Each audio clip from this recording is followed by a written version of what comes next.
in Minnesota,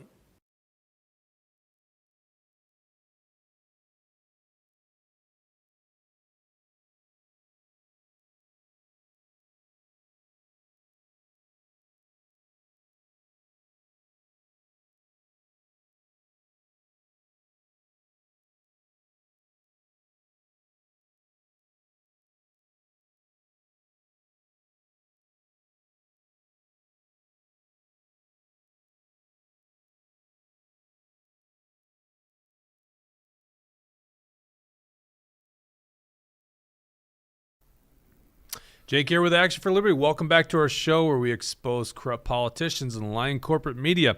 Joining us today is Liberty champion Representative Erik Mortensen. Welcome to the studio. Howdy. Thanks for having me. Good to see you. And our straight-laced, well, you're actually the most underdressed guy here now, but I do like the shirt. William Beck. How you doing, William? Hey, Jake. It's good to be back. Long time no see. Yes, and joining us in the control room, running the dials, is Dawson, and reading your comments is Bridget in the super red, ominous. It's like you guys coordinated with the Biden administration to get that background in there. That's crazy. We go, all different colors, but red is today. Red is today. Okay, gotcha. Well, let's get right into this discussion because I think a lot of you probably didn't have a chance to see the debate last night, which I would allege is actually on purpose because there's this strange thing going on that Democrats don't want to debate, especially the ones with a record. Like Tim Walz's terrible record. I threw a graphic together, Dawson. Why don't you throw that on the screen? This is just me taking 1 minute to throw Tim Walz's record together. Locked us in our homes, shut down schools, businesses, and churches. Literally, I don't think any other governor in the history of Minnesota could say that, right? He put COVID patients in nursing homes, mandated all Minnesotans wear masks, which was against the state statute. He allowed thugs to burn down the 3rd precinct. He spent our surplus money while prices kept climbing. He kept making payments to the $250 million fraud scheme known as Feeding Our Future. And when caught about it by the media and called out, he lies and says that a judge ordered him to do it, which is not true at all. So that's the record of Tim Walz. So, of course, this guy doesn't want to debate. He's going to have to debate that record? And so the DFL people are like, well, all right, we're going to take some hits if we don't at least get out there and debate Jensen a little bit because it's been since, what was it, Farm Fest? You probably know this by heart, right? Yep. What was that, Fest. August? July? August? I think it was like August. August? Okay. So he hasn't debated since then. You would think that the governor would want to talk to the people, right? But he doesn't. And anytime he's got a public event, which is rare, he always cancels it because apparently someone's going to show up and protest. Like, that's a crazy thing to happen in this world. So he debates last night, and I guess, William, we haven't really had a chance to talk about this, but what did you think of that debate? It was underwhelming, to say the least. I mean, look, I wasn't expecting a lot, but I was expecting a little something more. Because, again, you just listed a whole record of failures, and it didn't feel like it got the attention it deserved. Yeah. Mort, what's your opinion before we dive into some of these segments? Yeah, I mean, my overall opinion as I was watching that thing, and of course, Dawson, where were you last night? They needed you last night at this WTTC thing because they couldn't have an audio for the first, 6, 7, 8, 9 minutes. So I don't know what happened those first couple of minutes. It sounds like you guys. It was 9 minutes. I time-stamped it. Yeah, so hopefully we get to see that. I don't even know what happened. Let me note something real quick. I overcooked my steak last night because of the audio mix-up because I had this queued up where I had the thing live streaming and my steak was just going to come off as like a 1.5 inch thick steak, so you had to do indirect heat for about 6 minutes. And I was 2 minutes over because I'm like, oh, shoot, is it something I'm doing? And then everyone else saying, oh, the audio's not working. I overcooked my steak, KTTC. I'm mad about that. So I guess my overall take was I don't think Jensen won new voters, and I don't think Walz won new voters. I don't think anybody is going to change how they voted last night based on that debate. Well, and also no one's seen the debate. I mean, there's hardly any stream views, at least when I checked this morning. Plus, if you went to go look at the normal stream on KTTC's YouTube page, you're like, there's no audio. I mean, how many people actually keep clicking down past 9 minutes? You probably click a minute. You think maybe something got broken at the beginning. But, after about 9 minutes of clicking, you're like, all right, well, this is a dud. So no one's even seen the debate, let alone how underwhelming the thing was. But it was interesting, like you said, that it wasn't aired. I mean, other than online, like you can do on YouTube, like I did last night, and had on multiple devices, thinking I was just screwing up the audio.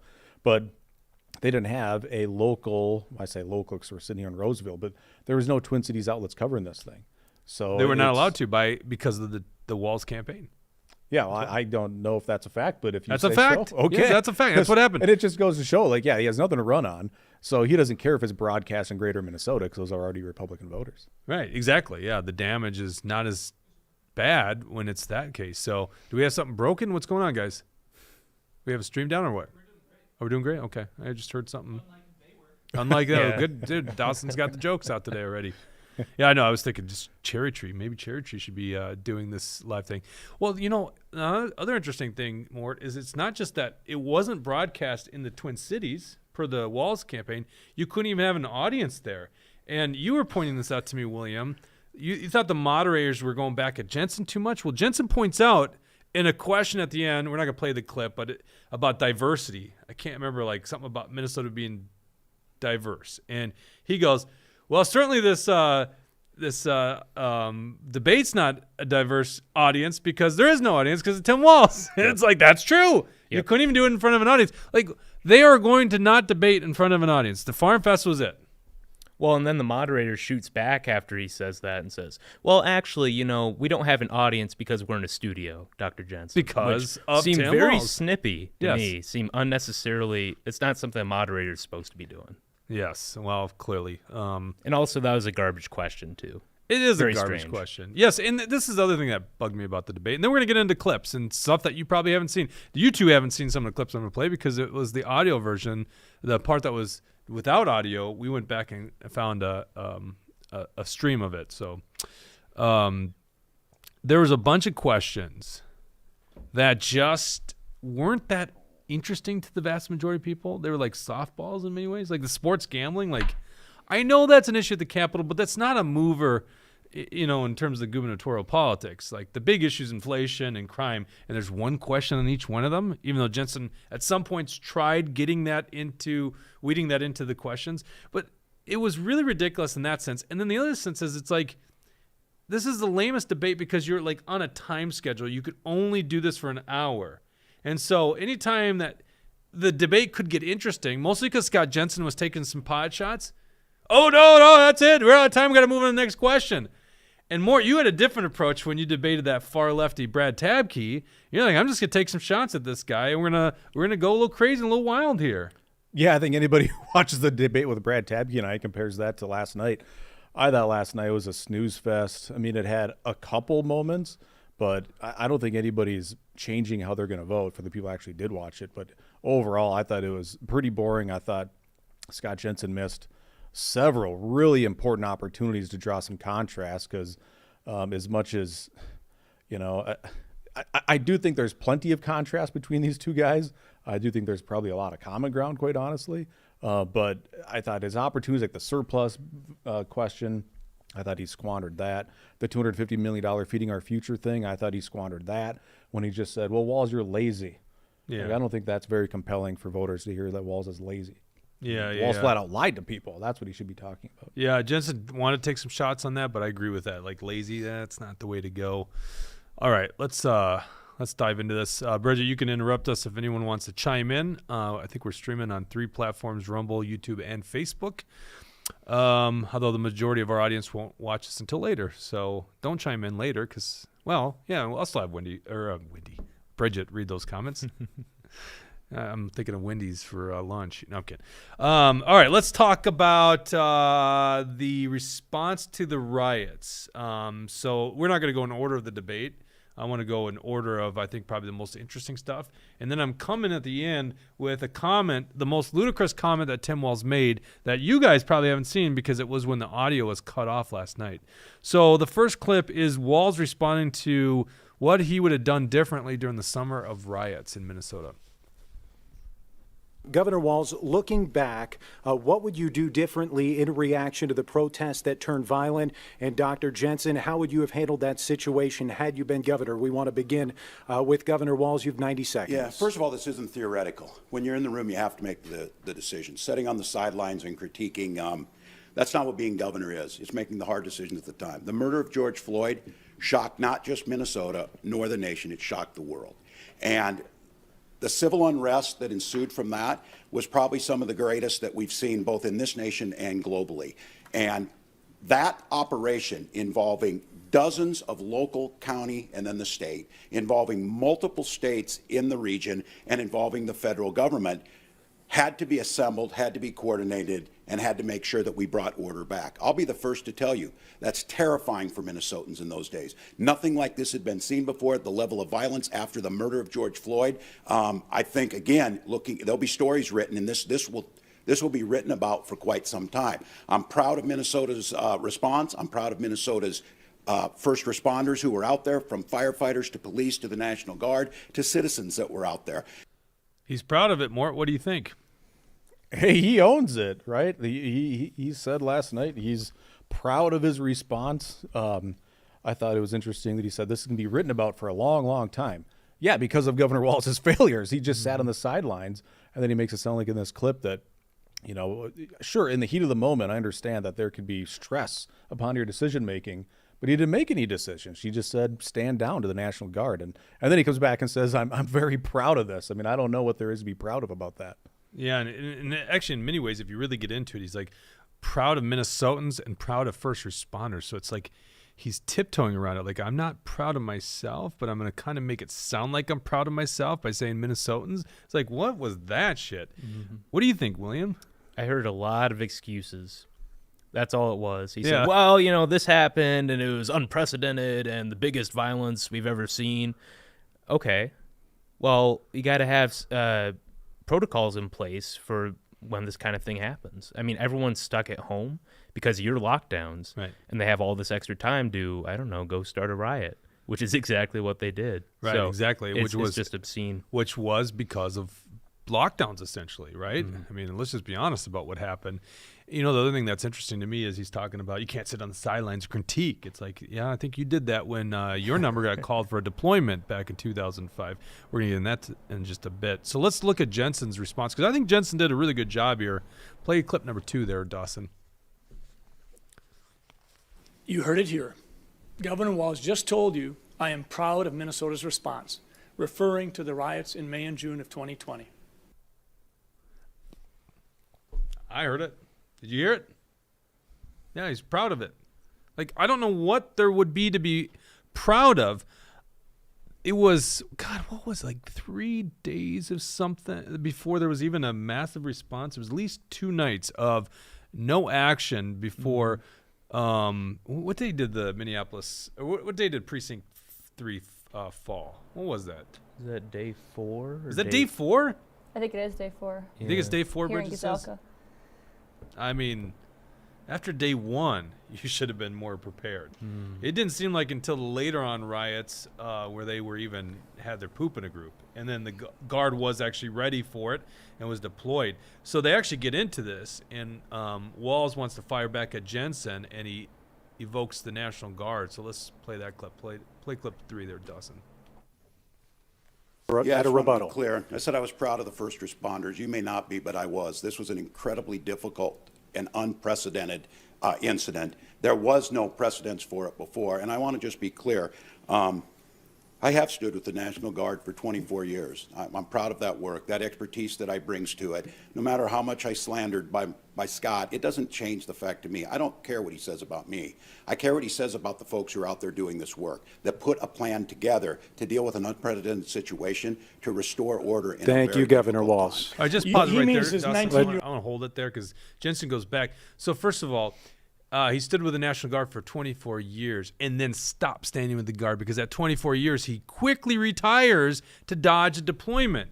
And I'm happy to announce this. Next Tuesday, we're going to have an interview, sit down here with Command Sergeant Major Behrens, or Command Sergeant Major retired Behrens, who actually replaced Governor Walz on that deployment that he dodged. So this is the guy that like literally had to fill the seat that Tim Walz abandoned his troops, because he was like a senior enlisted guy. He was the second highest ranking senior enlisted guy in that brigade deployment. So we're going to actually have him in studio next Tuesday to discuss this. And obviously, I think a lot of the audience knows that I also served. I'm an Iraq War veteran as well. And we don't think too highly of guys like that abandon them. But that's what I noticed during the riots is like the guy that would do something like that as a senior enlisted guy in the military would probably screw up a response to the riots. What are your thoughts on his statement here? I really want to hear what comes next because I think I remember the next clip, and it was on the verge of something great before the moderators cut him off. Yeah, I know. Can I jump in here with some Yeah, comments, go ahead, you guys? Bridget. We have a lot of people just commenting that, yeah, it was basically 3 days, and he sat on the sidelines. But Tim says, dipshit Walz didn't answer the question, what would you do differently? And I didn't actually think about that. He doesn't answer that.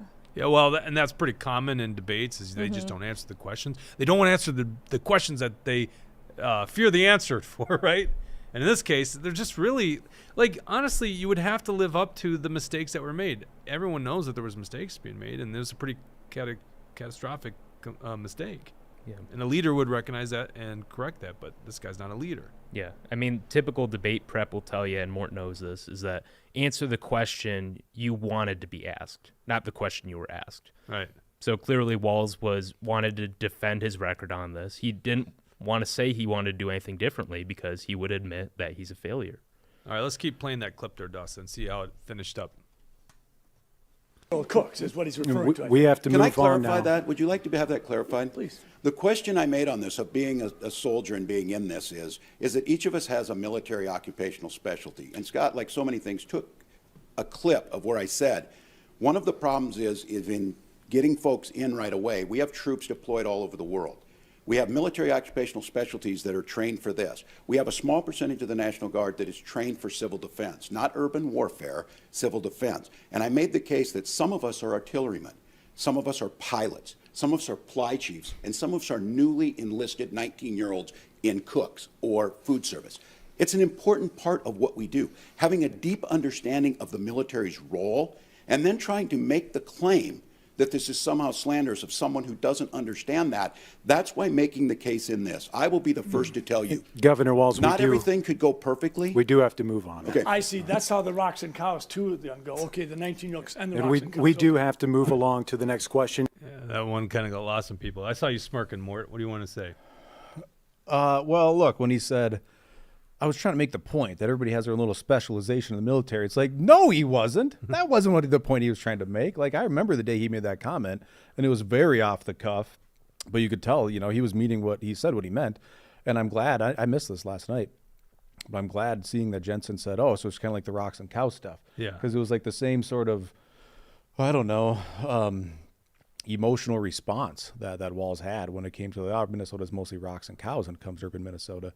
But so on a tactical level, just kind of critiquing this debate, I can't believe that Jensen gave Walz another opportunity. So Walz goes back-to-back rebuttals, and when Walz is like, well, can I just clarify? I wish Jensen would have said, no, you were perfectly clear when you called when you insulted these kids and called them 19-year-old cooks. Instead, he goes, yeah, sure, clarify. I thought that was a huge tactical mistake. Don't give this guy another opportunity to speak because he's just going to, cover his own butt. Yeah. Did Jensen stick the landing to you, William, on that one? I agree with Mort on this one. He shouldn't have let him explain. I mean, Walz basically just made up this context. You can watch the full video.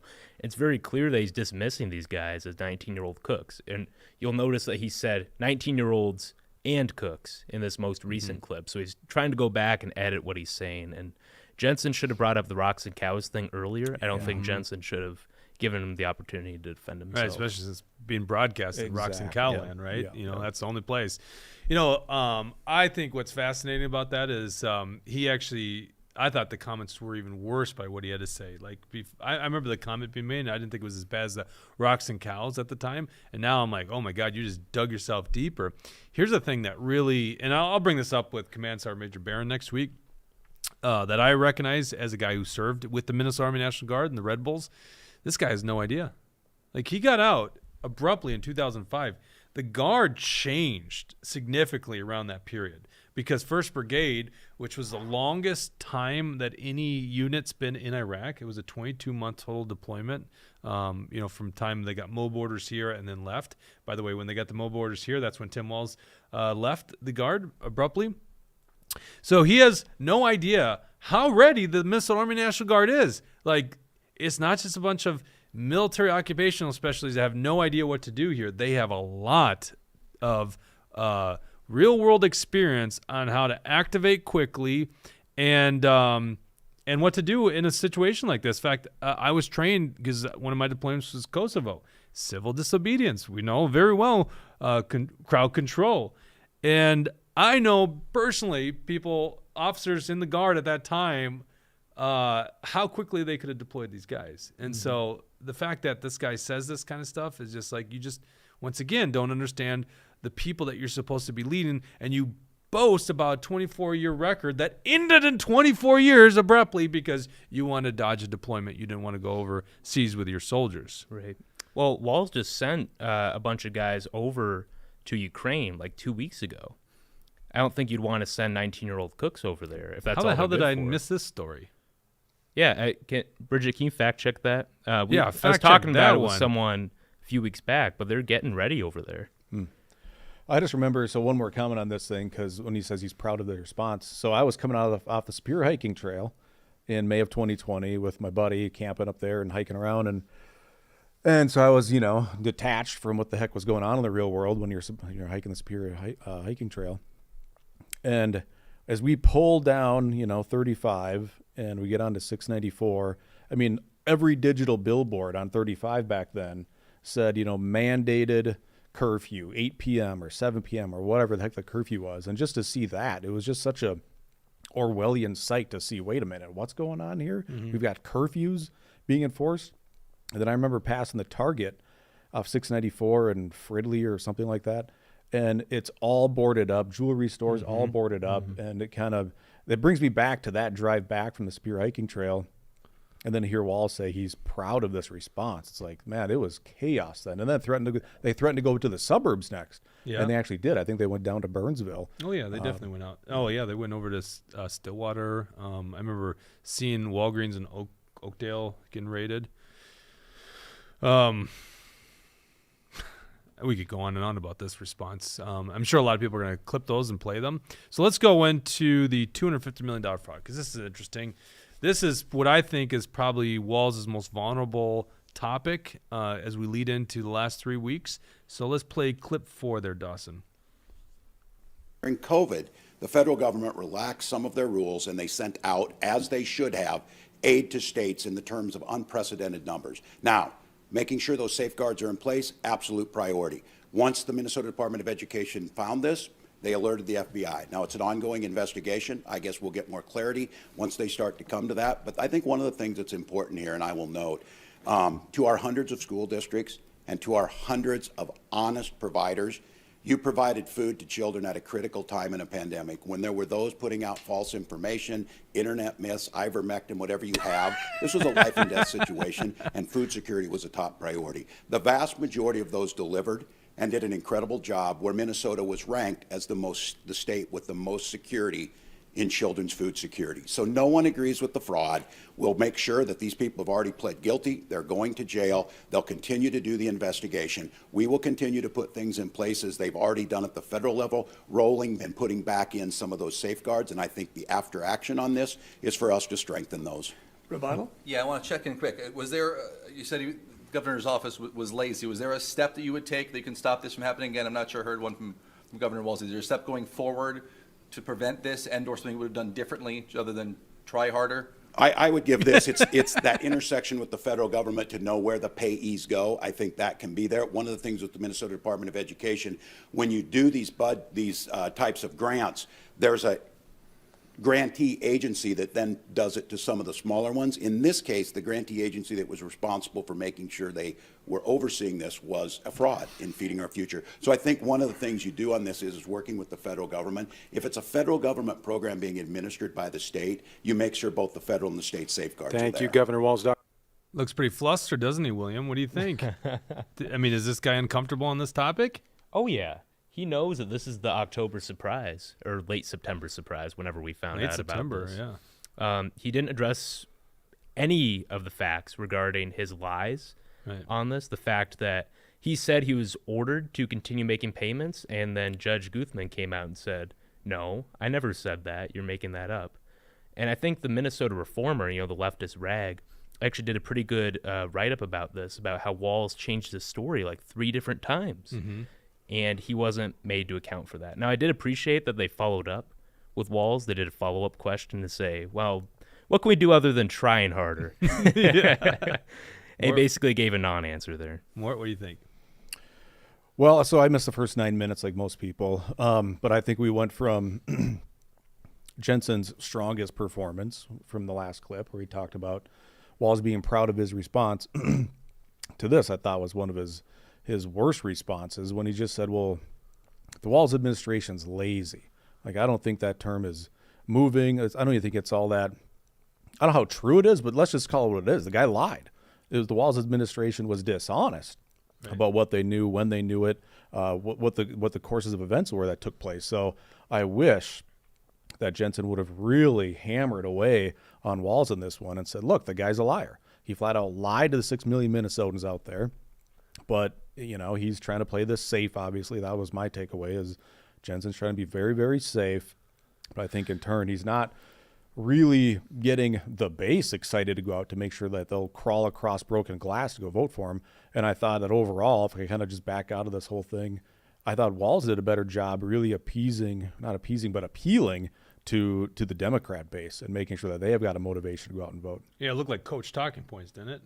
Yeah. Yeah, I mean, that was definitely something they planned, especially the abortion question, and we're going to get into that. That's where I'm very critical. Jensen, very coached, and they had their talking points. And, of course, Jensen knows this thing's a bad issue for him, so he had to do this. He had to have this coach talking points, and he just hit those things. But you're right, William, he didn't really respond to the things that need to be responded to. Not that he's going to admit that he lied, obviously. It's not going to hand us any softballs, but, unbelievable response. All right, let's go to the surplus, which I think ties into inflation. At least we like to tie in inflation, because in a period where prices are just going out of this world, gas, food, everything else, the government's holding on to $12 billion of your money and not giving it back, including Tim Walz.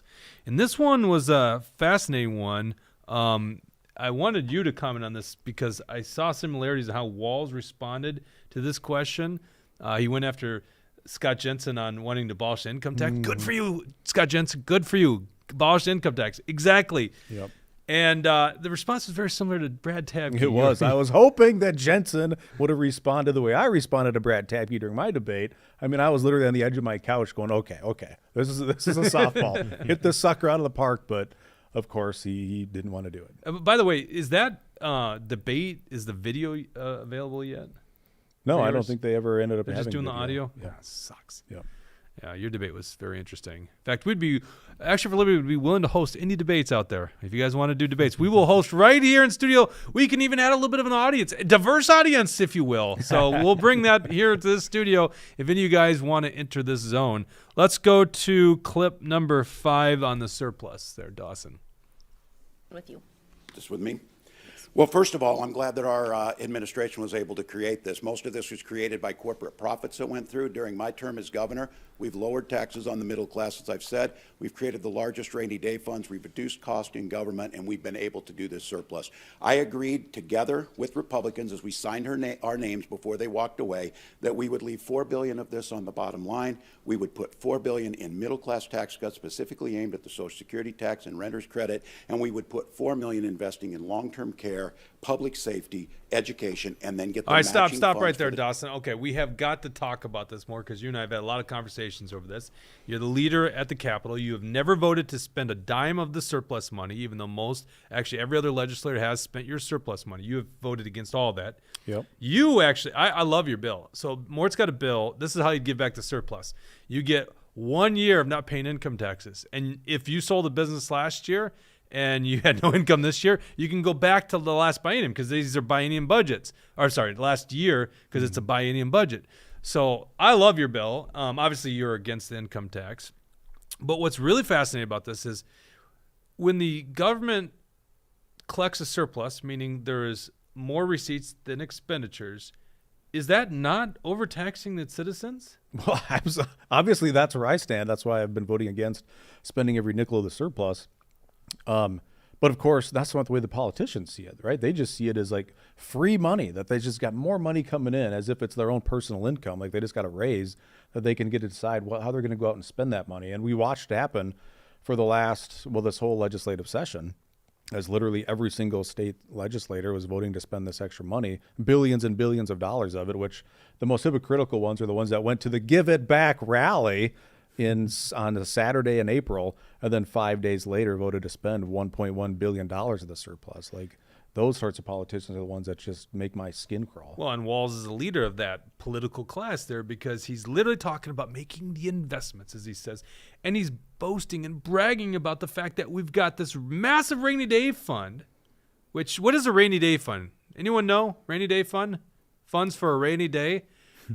Has it ever rained harder than the global pandemic? And we never tapped into the rainy day funds. What the hell is the government doing holding on to $3 billion of our money in a rainy day fund? You're never going to spend it. So your bill would give that back to the people, and he's boasting and bragging about it and talking about spending the vast majority of the surplus money.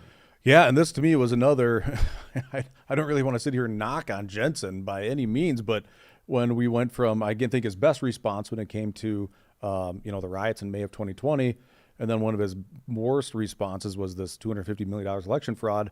And then you followed up with this is a total softball. Scott Jensen, what do you want to do with this $9 billion surplus? The answer should be give it back to the people who paid it. Right. That's the only answer. And that's not a partisan answer. There's Republicans, Democrats, Independents that are yeah, that's our money. You passed a budget. You don't need it. Give it back to us. Well, your critique of Jensen, I think, is well played. Okay, I know somebody that doesn't like that idea, but would you offer to coach Jensen on the next debate if they even have one? I don't know. They're supposed to have it here. What's that? Probably having a yeah. We'll gladly have an invite to both teams to come here and debate. I'm sure Tim Walz will be right on top of that one. We'll keep our state fair sign right in front. But you would help out, right? If they called upon you and needed some debate prep, right? Yeah, I'd be happy to. I can't imagine that possibly ever happening. Well, I'm there. I will help you guys because we're going to be a little critical here when we talk about the next issue. But I think that's fair. This is an easy one for Jensen, just hit out of the park. It's you just got to talk about giving it all back. That's a very popular thing as prices go up. But anyhow, getting on the Walz, so he's bragging about the fact that they have this massive rainy day fund, that they're making these investments, which means he's going to spend your money that was overtaxed. You're owed about $4,000, FYI. So let's hear how he finishes this thing out by going after Scott Jensen on getting rid of the income tax. Transportation bill. It was a fair deal. It was smart. I guess they didn't want to get the win on this. What I would say on this is our plan to invest in all the things that grow Minnesota is in a real contrast to Scott's. He made the proposal that he wants to remove the income tax, yes, which the bulk of that would go to millionaires like himself. No. At the same time, taxing Minnesotans for clothes and food. It would also raise your property taxes. At the same time, it would gut the funding to our schools, to our transportation systems, and to things that Minnesota love.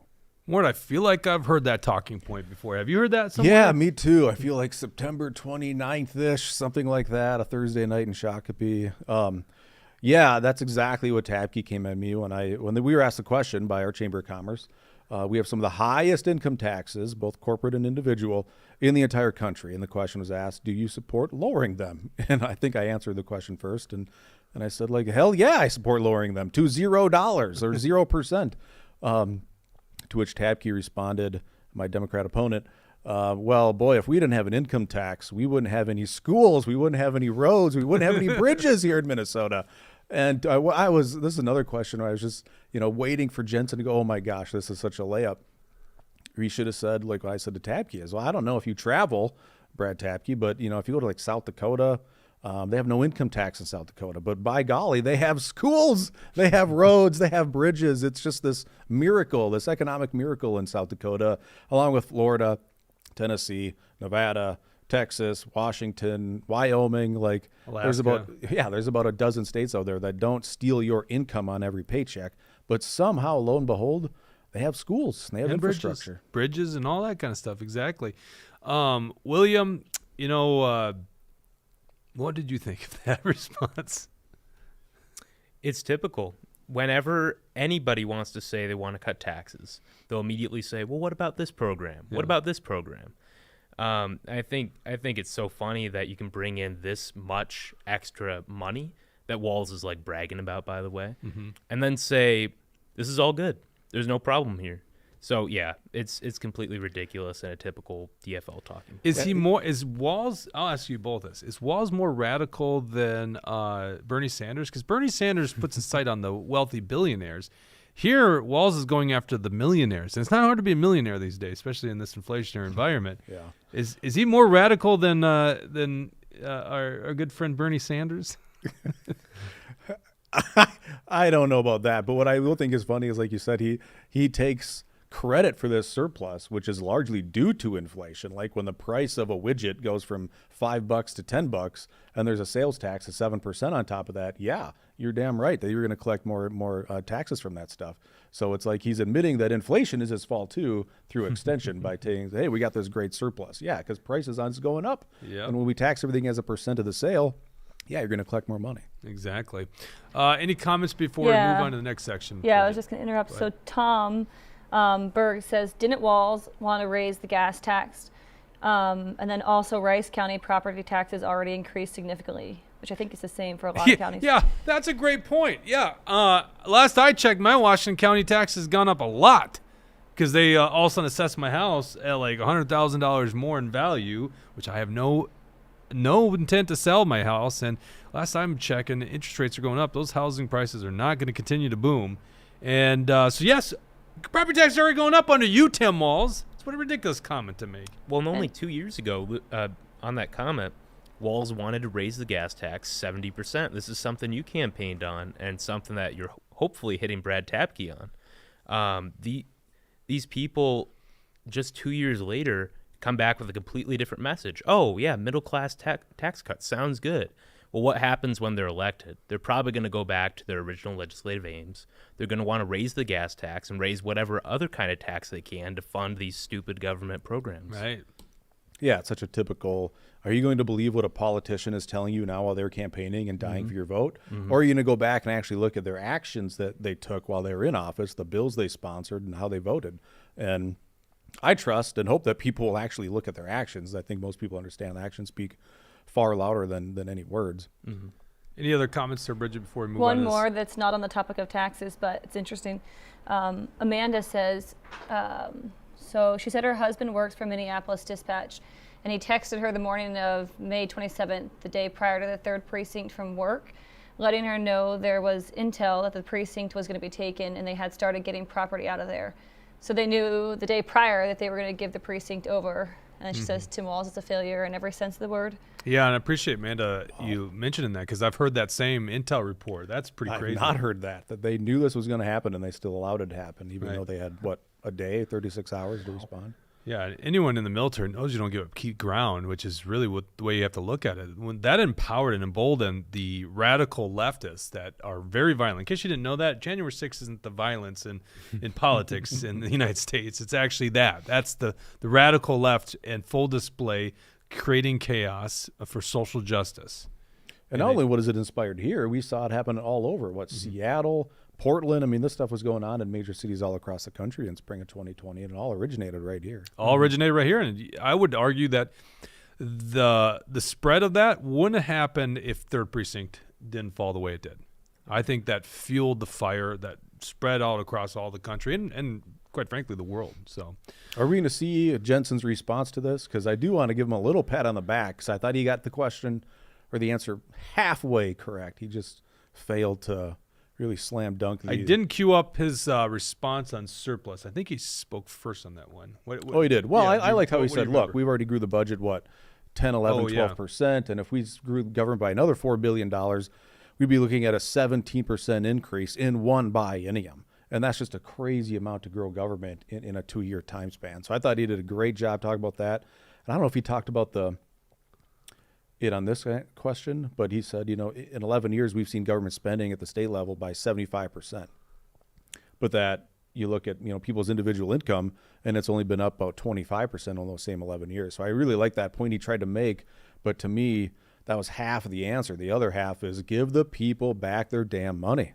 Well, and the other problem is Jensen voted for that spending when he was a senator. So that's the thing that really gets me here, is I don't think you have this true liberty champion. Now, obviously, I'm not a fan of Tim Walz at all. So do what you will come November 8th. I'll leave that up to you. But, if we were to be critical, because I did queue up some of these things on Jensen, and what really bothered me, you'll love this topic, was the comments he made on healthcare affordability. This is in the segment, so you guys haven't seen this. The first 9 minutes, that the audio was missing on the KTTC live feed. So we went back, we got the video with audio. In response to what you could do to bring down healthcare costs, this is Jensen's response. Cue clip 6. I think reinsurance was one of the things that has really helped Minnesota keep the premiums manageable. I think the other thing that's happened is we've worked together on insulin. Tim Walz and I did that together. People don't realize it. Back in the day, insulin was a penny a unit, and now it's 40 cents a unit. We need reinsurance to keep the premiums down.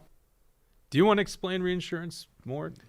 It's an interesting, Man. it's an interesting government-run I've program. not seen this yet, and it's frustrating. So, yeah, reinsurance is this concept where I might not have the most up-to-date numbers on this, but I know these are the numbers a couple of years ago.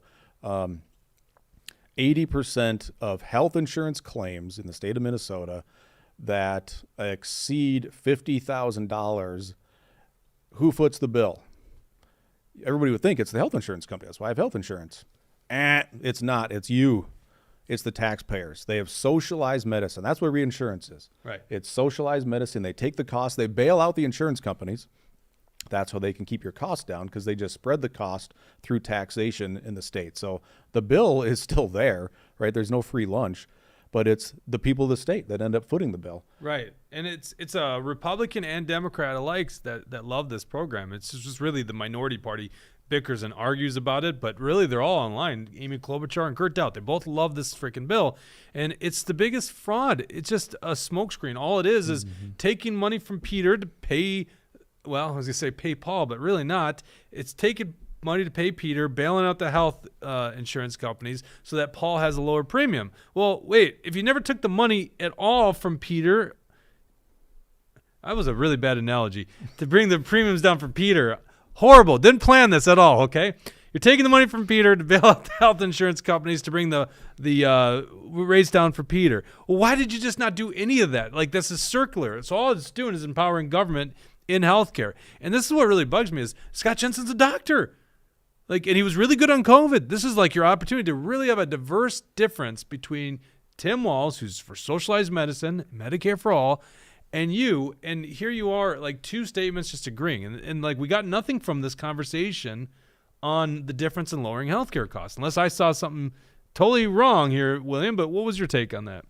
I mean, this is the first time I've seen the clip. I think this was one of the early clips where the audio wasn't working. Yeah, I mean, look, Republicans have been championing reinsurance for years now, except for more, of course. But I think they all just have it stuck in their head that, look, we can make it look like we're saving costs at the end user, even though that's not what's actually happening.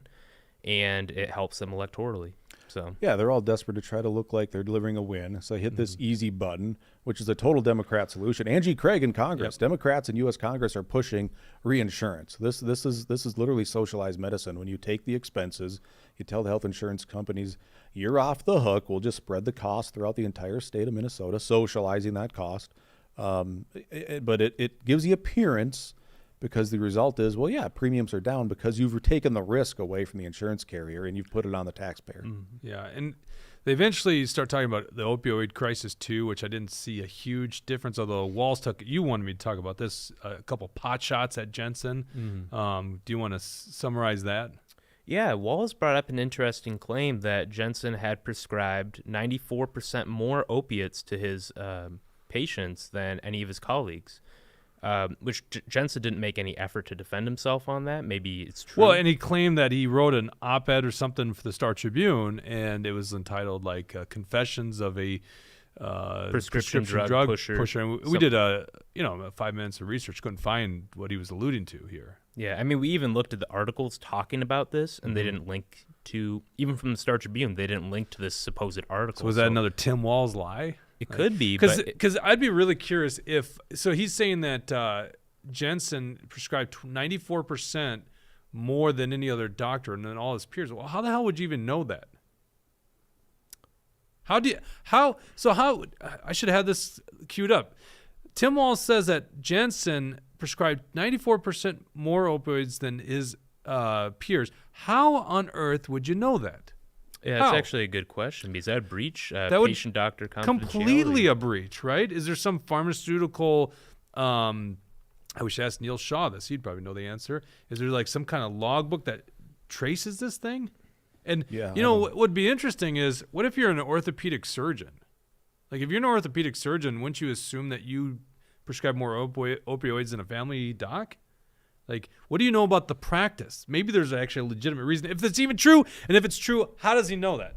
That was a very fascinating thing. And then he quotes this this article, and maybe it does exist, because that would be not so good for Jensen, but I don't know if it exists. And really, who's Tim Walz to talk about pushing prescription pharmaceutical drugs, right?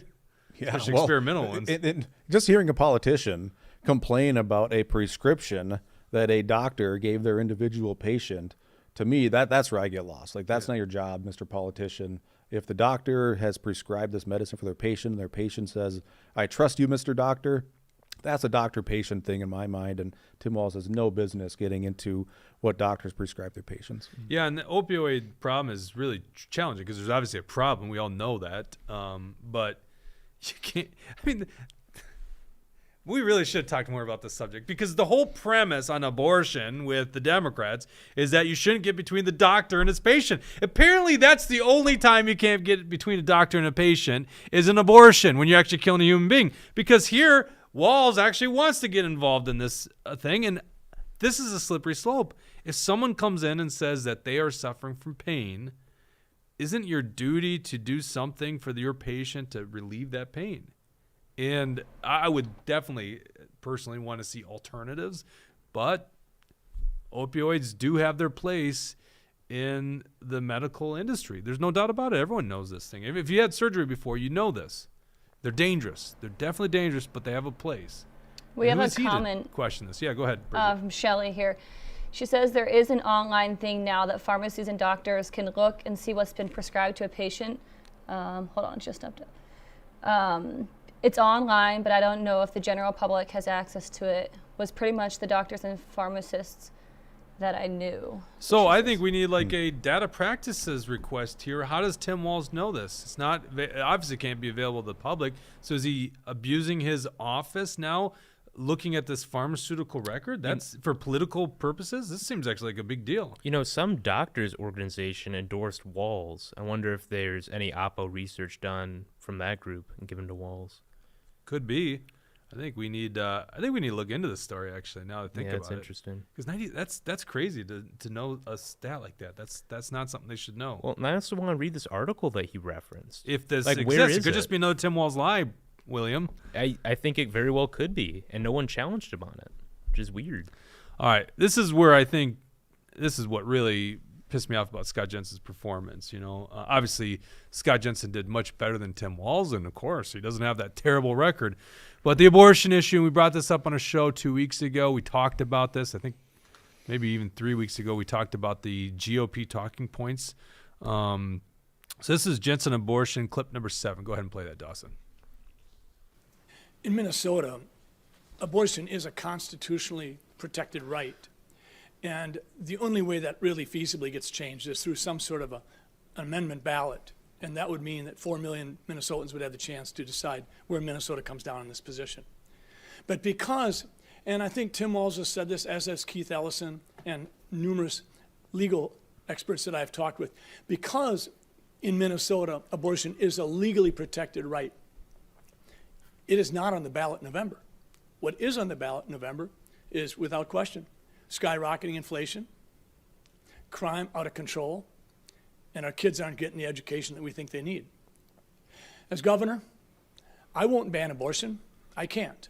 As Governor Walz has said, no governor can, no politician can. But I do want to say this. As governor, I absolutely want to come alongside of women, and I want to support and protect them. This is our opportunity. We need to do more. We need to share the responsibility and the challenge of planning families and planning pregnancies. I think we should have birth control pills over the counter. I think we should have a $10 maximum per month. I believe we should have paid maternity health benefits when moms have babies. And I think we should streamline adoption proceedings, and we should have a tax credit associated with it. I also would like to see us stiffen the penalties for those crimes that target women, such as carjacking and rape. But abortion clearly is not on the ballot in November. Thank you, anything Dr. said to Jensen. the contrary is just fear-mongering. Thank you, Dr. Jensen. I mean, I don't even know what to say. I just can't stand these responses. And, we know where it is. Pull up the article, Dawson. We wrote about this. We broke this story. A couple of people sent in a secret memo from the MNGOP chairman, David Hann, Mr. Lackluster himself. And he's talking about poll-tested or survey-tested talking points on abortion, because the Republicans were running scared of this issue after Roe v. Wade was overturned. So scared of this issue because the Democrats are going to win on abortion, which is so ridiculous. And we've been saying here since that time that it's not going to be about abortion. This is going to be about crime and inflation, and all the polls show this. And all the abortion issue is doing is motivating the base on both sides. And so what Jensen does is he depresses the base on his side. A guy that literally said he wants to ban abortion, guys like myself are like, yes, this is a great injustice to our society. It's a moral issue. Good for you, Scott. And now he's on a debate stage saying, no, he would not ban abortion. And in this case, he falsely claims it's a constitutionally protected right. Do you have that article up, Dawson? You're looking for it. I put in the link. We'll show you the talking points because he's basically verbatim doing it. You got asked this question in the Chamber of Commerce debate in Shakopee, and you had a different response. Yeah, well, first of all, I mean, David Hahn would be very proud, I'm sure he is this morning, of Jensen's response, because, look, abortion is not a constitutionally protected right in our state constitution. Pick it up, read it. Search for the word abortion in the interstate constitution. You ain't going to find it. When I was asked about this, I said, I'm proudly pro-life, and frankly, I don't see protecting the innocent lives as the extreme position on this issue. To me, the extreme position are the people like, obviously, Governor Walz, certainly my opponent, Brad Tapke, who have no issues with aborting a child up until the moment of birth. In fact, in my debate, I talked about this bill that is in California. I think it's AB 2223 from this past year, that in that bill, it allowed for aborting a child up to like 4 or 5 weeks after the birth of the baby. Like, those are the extreme positions of the modern day Democrat Party, of which we know California leads the way. And like Jensen talked about last night, Tim Walz wants to follow in the footsteps of California. Yeah, we did a show on that. We talked to a legal expert out in California. So essentially, I don't know if that's the way to characterize that bill, is that it allows a baby to be aborted. But if a baby survived a botched abortion, which does happen, it's rare, but it happens, then that baby would be allowed to basically die on its own. Maybe I'm just mixing words here, because I guess now that I say it, you could consider that an abortion, right? But if it was not wanted and then it was born and it's still alive, the gray area of that bill, and you can read it yourself, you'd have to go back to, I think, show 10 where we reference it. That's the way that we read it, and it's clearly a slippery slope. Pull up the article, Dawson. You said you have it. This is this is back on September 24th. This was a leaked memo. This was given to all candidates in Minnesota. And scroll down here. We'll actually read the talking points. This is from GOP Chairman David Hann. Can you zoom in there? Thank you. Where is it? Here are so he's basically saying this is the following message that's been tested, and this is the official position on the GOP. We want you guys to use it. And here are the facts. And this is verbatim, a quote. Here are the facts. Abortion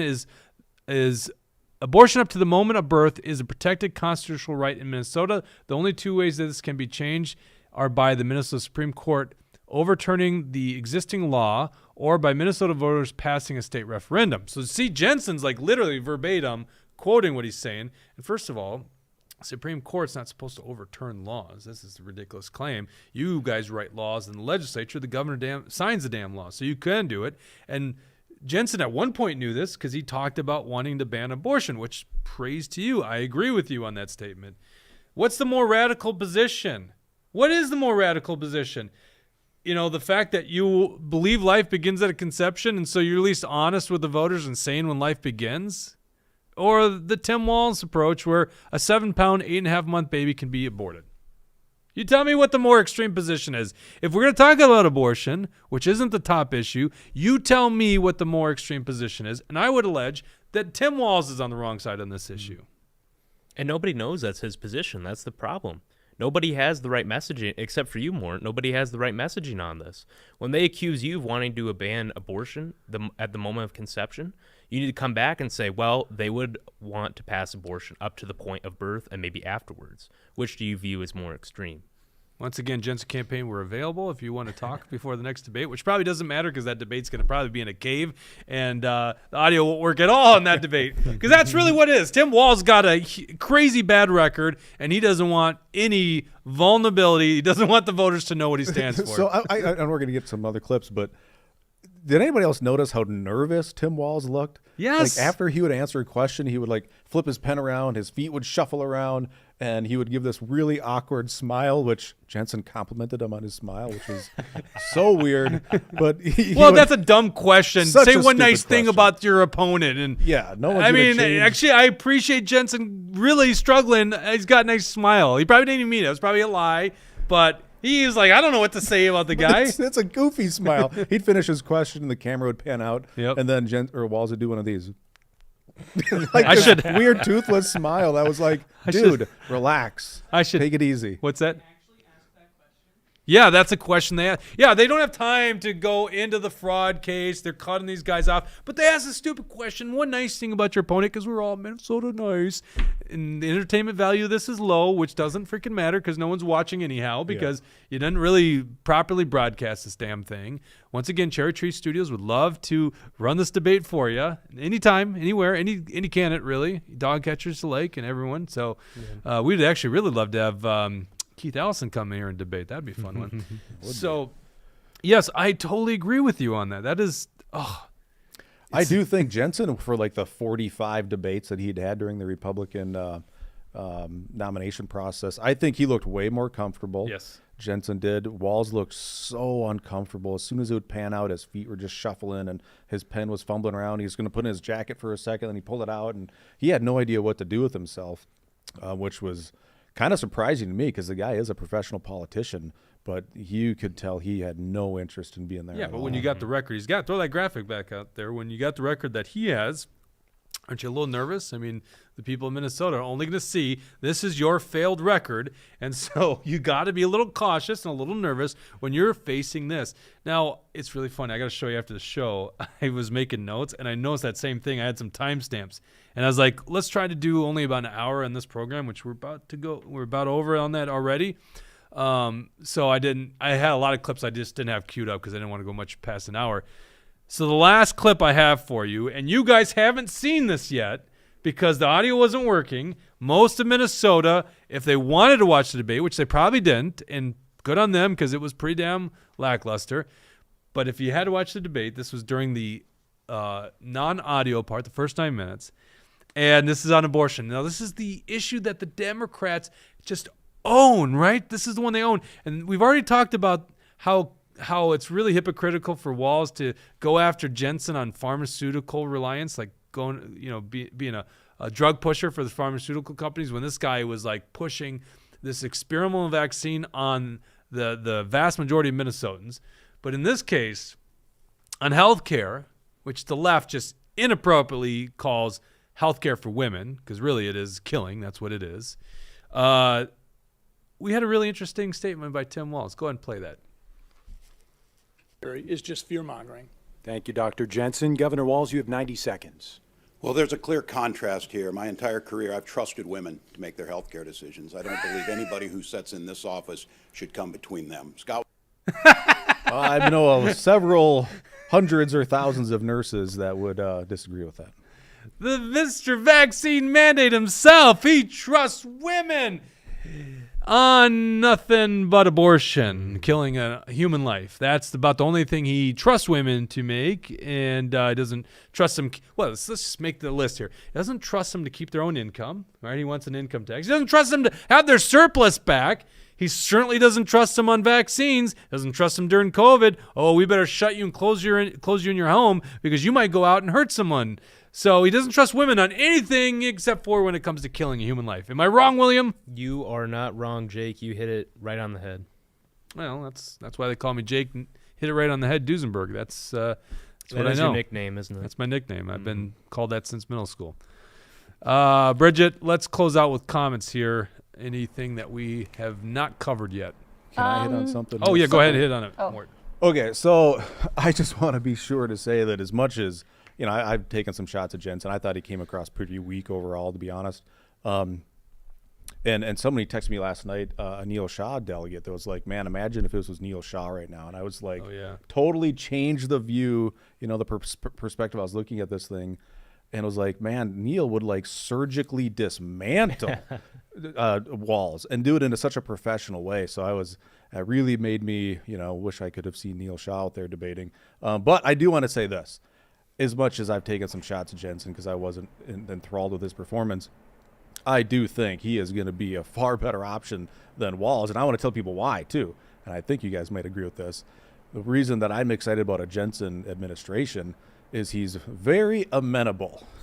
He will move based on political pressure. We've seen him do it. He did it in the Senate. And that's where I think we have a unique opportunity in Minnesota because I'm willing to force votes against people in my own party. We've got state Senate candidates that are willing to force votes against Republicans. I shouldn't even say against Republicans because they're all campaigning on these issues, but then they never vote for them when they're in the legislature.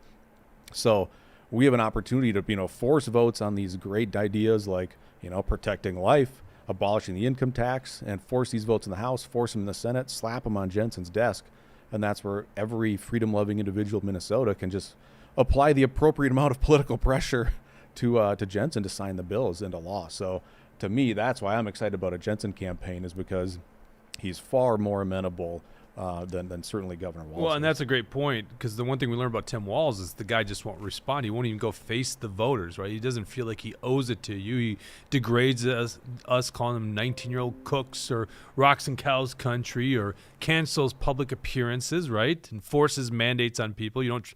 Oh, I forgot to add that clip. He actually says, "I trust Minnesotans." I can't remember what context that was in, but he said, "I trust Minnesotans." I'm like, you don't trust Minnesotans at all. The whole COVID lockdown means you don't trust Minnesotans. Mm-hmm. Damn it, I forgot that piece.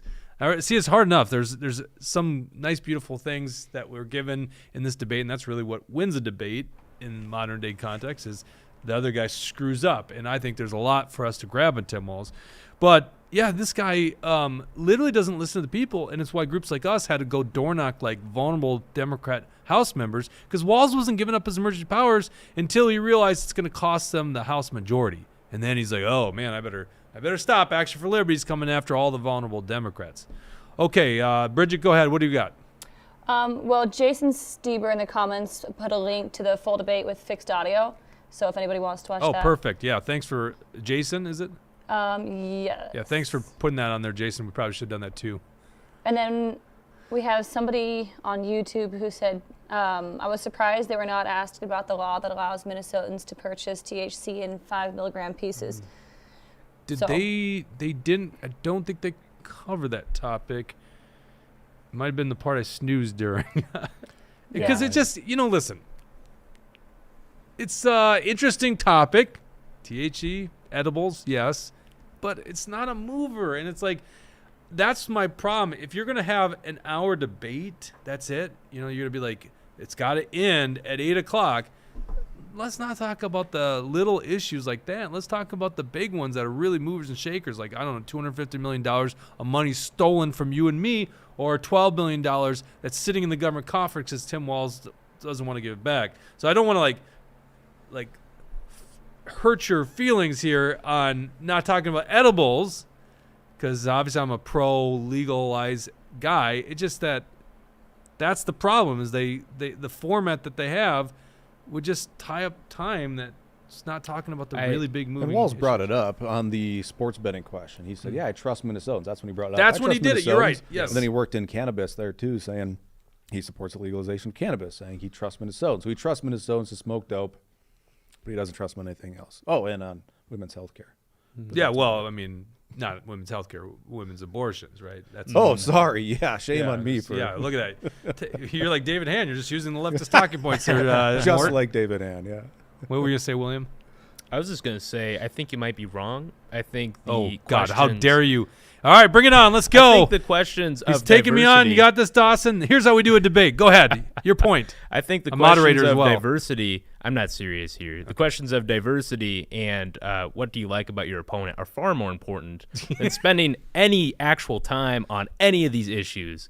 Like, well, they had 1-2 minutes to respond, and then they really didn't get any real rebuttal time. No, it's like ridiculous. it felt like on every question, Jensen was being rushed to finish up. Yeah. It wasn't a real good debate. No, in it's a my horrible opinion. debate. And listen, this is the thing that was so great about Trump running in 2016. I mean, talk about the best debate performances ever.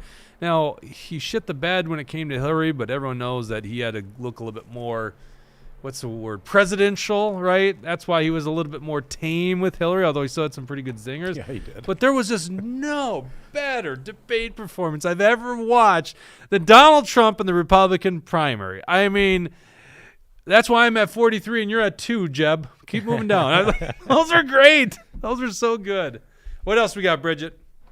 So that same Jason doesn't seem to be a Jensen fan, and it's just funny because Tom Berg mentioned, did you vote for Jack Sparrow? Which I had no idea who Jack Sparrow was when I went to vote in the primary. I was like, who is this guy? You don't know Jack Sparrow? I know Jack Sparrow, like Captain Jack Sparrow, but I don't Well, know that's who how it this is on the ballot, too. It says Captain Jack Sparrow. I'm so confused by that. It's about as serious a candidate as most of these guys. Yeah. Most of these clowns. But I bet you guess- Captain Jack Sparrow could do a better job up at the Capitol than most. I mean, I bet you Captain Jack Sparrow would have done a better job being governor than Tim Walz. I mean, look at the record. Do we have that graphic with the record of Tim Walz's thing? We should do this Captain Jack Sparrow versus Tim Walz's record. I think Captain Jack Sparrow probably would have done a better job than Tim Walz. Like, really, can you do worse than this? I think the pirate could do a much better job than Tim Walz. All right, what else you got, Bridget? I'll just do one last one for time, but Tom Berg says you're missing a clip on Walz speaking on firearms as a proclaimed hunter. He's still calling semi-auto rifles weapons of war, which... All right. I mean, great point. Like, I didn't even want to bring up the gun question, okay? Because once again, Jensen, you just piss us off, all right? And I just don't want to get on this thing because I want a solid Second Amendment guy. And Jensen alludes to, at that point, a straw purchase bill that he signed on to, which I have to assume he was talking about the universal background checks. The bill that he said in the Republican debates that he was totally against and he regrets signing onto it. But if you want to talk about extreme, Tim Walz is that far radical East Coast liberal. That's how he views guns, even though he thinks he comes from, he wears the red flannel, he acts like he comes from, God's country in Minnesota. I'm sure he's got his pictures, standard pheasant hunt and all that kind of stuff. But this guy doesn't love guns. This guy doesn't understand what he's talking about. He's a traitor, too. The guy said he protect and serve the Constitution, and he'll shit on the Second Amendment. So we know where Tim Walz is on guns. The second he has a chance to infringe on your right to keep and bear arms, the most popular sportsman rifle, a semi-automatic, AR platform, a wonderful firearm. If you've never shot one, go fire one. If you want to protect yourself from criminals or you want to protect yourself from a tyrannical government, that is a great firearm to own, and that guy wants to ban those things. Mm-hmm. Same thing with Joe Biden, which I think you got a bill that allows Minnesota to, what is it, the Second Amendment Preservation Act, yeah. So it essentially says any unconstitutional gun control legislation that comes down from the Biden administration or the federal government is not going to be enforced with Minnesota's law enforcement.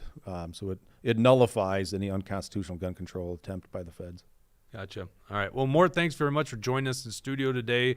It's a pleasure getting your take on things. I hope to have you more often. I know you got a big election coming up in, God, what are we, less than 3 weeks? You and William, less than 3 weeks, right? 20 days? 20 days, yeah. 20 days. Wow. Unbelievable.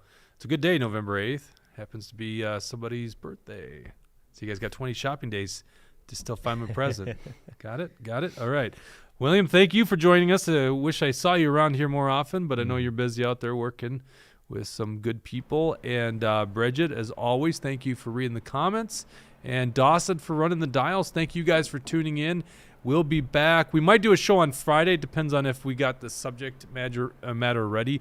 We will for sure be back on Tuesday talking to Command Sergeant Major Thomas Behrens about how Tim Walz was derelict in his duty and abandoned his troops when the 1st Brigade of Minnesota's Red Bulls got deployed to Iraq back in 2005.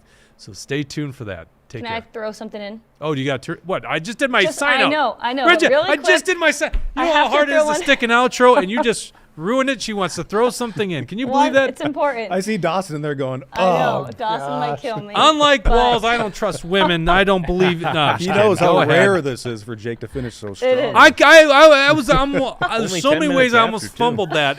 And I'm like, I stuck it. I think I stuck it. Maybe I didn't. Maybe Okay. she saved me. All right, what do you got, Bridget? I want to throw in that Shelley said we need to clone Mort. And we had Mark Wachowski on here. Wait, she said what? We need to do what? We need to clone him, so we need more hardcore Clone guys. him. Yeah. And Well, I mean, we're getting back to that life issue. Should cloning be Well, legal? then you brought gosh. up Mark Wachowski. So. But we did have Mark Wachowski comment on here, so I want to shout out to Well, Mark. we have to read Mark Wachowski. I Yeah, guess that he said he's out door That's worth Yeah. me trying to get another closing. Go ahead. So I just want to say shout out to Mark, because Mark did comment, but he's out door knocking, so he'll be hopefully our next Mort. Nice. I don't hope he's the next Mort. I hope he's the next Mark Wachowski. He's Yes, his own well, man. What the heck? this You is don't true. want to be this guy. Jeez. Nobody wants to be this guy. I don't. Mort's his own man. Mark, you don't be this guy. Vote like that guy though, and push issues like him. Anything else, Bridget? Is it okay to in this program Yes. now? Permission granted. Oh man! All right, thank you guys for tuning in. I'll be back. See, I'm already screwing it up. I knew it. She screwed it up. Totally screwed it up, Bridget. We'll be back maybe on Friday with another program. It depends on. We're doing this investigation. We're trying to figure out if we got enough to do on the program, but we will sure be back